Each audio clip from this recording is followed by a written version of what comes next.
մի հատ հայտնի էլի մարդ հարցազրույց է տալիս, ով ունի ընկերուհի, ով մի քիչ քաշը շատ է, ու ոնց որ ինքը ասում է, ես իմ կողքին պատկերացնում եմ ավելի նիհար աղջկա, դրա համար ինքը պետքա նիհարի։ Իմ համար դա ավելի սիրուն է, այտենց էլ վերջացնում է։ Նայ, թիրախավորեց թմբլ աղջիկներին, որ իրանք սիրուն չեն։ Վերջ։ Եղավ որ կոնտեքստից խոսես։ Ինքը պրոստը կարող ասել, ես իմ կողքը տեսնում եմ նիհար աղջկա։ Վերջ չի թիրախավորում։ Չէ, ինքը իր ճաշակն է ասում։ Դա կոմպլեքս է, բանա, ուղղակի ցանկությունն է։ Սենց եմ ուզում։ Բնական է, որ մենք բոլորս տարբեր ենք, էլի։ Թիրախավորում է իր ընկերուհուն, ով արդեն մի քիչ լիքն է, մի հատ էլ ասում է պատի նիհարի, որտեվ ես իմ կողը տենում եմ, պետք է տենց մի քիչ սիրուն ասես, էլի, եթե դաժե ինչ-որ մեկին ուզում ես վիրավորես։ Իմ ասած ամբողջ դրանում է կայանում, որ դուք եք նույն օրինակը բերում, նույն միտքը դու ուղղակի ասում ես ուրիշ, որը նույն բանն է նշանակում։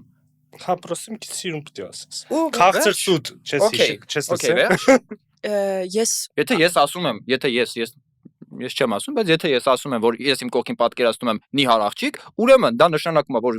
ես չեմ պատկերացնում իմ կողքին նիհար աղջիկ, որովհետև ինձ դուր չեն գալիս նիհարները։ Բնականաբար դա նշանակում է, որ ինձ դուր են գալիս նիհար աղջիկները։ Ես պատկերացնում եմ իմ կողքին այսպեսի տեսք ունեցող տղամարդու։ Ես չեմ ասում, ես չէի լինի ու չգիտեմ ինչ որ նկարագիր։ Ես չաղջկա չէ լինի։ Օրինակ այտենց ասես։ Ես ասում եմ իմ ճաշակը։ Դու ասում ես ես նիհար եմ ուզում։ Իմ ամբողջ ասածը դրա մասին է, որ եթե մարդը կոնկրետ որևէ մեկին չի վերաբերում, բնականաբար եթե մարդը վիրավորում է, խտրական վերաբերմունքա ցույց տալիս է,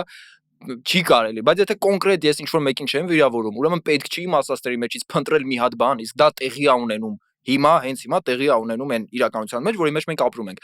Իմ ասածների մեջից պետք չի փնտրել մի հատ բան, դրանից վիրավորվել, հետո գտնել էլի լիքը մարդկանց, որ դրանից կվիրավորվեն ու սարքել դա մեծ պատմություն, որ անիմաստ է, շատ անիմաստ զբաղմունք է։